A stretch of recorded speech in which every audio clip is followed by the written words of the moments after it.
DDJ ใหม่4244โฟมเปลี่ยนหมาเด้อมีหมาเปลี่ยนโฟมบ่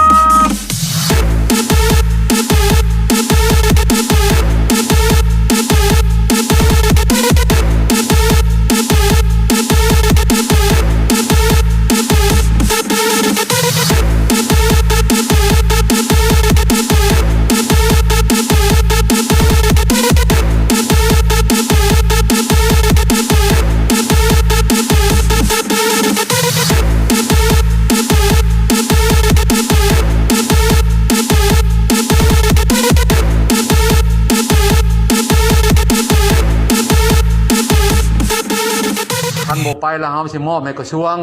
พวกชุดดำมันมาเอานำบ่ตามมันแหละพวกนั้นมาหุ้นแฮงเด้ก็เตะขึ้นรถได้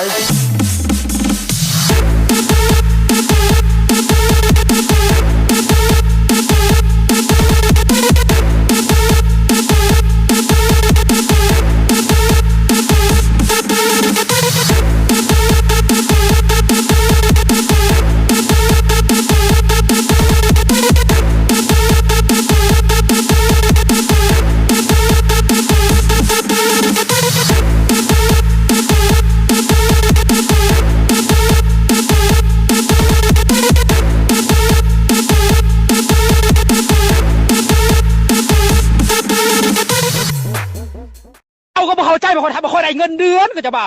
โอ้ยอีผีแม่นมึงเอ้ยเนาะ Everybody make some noise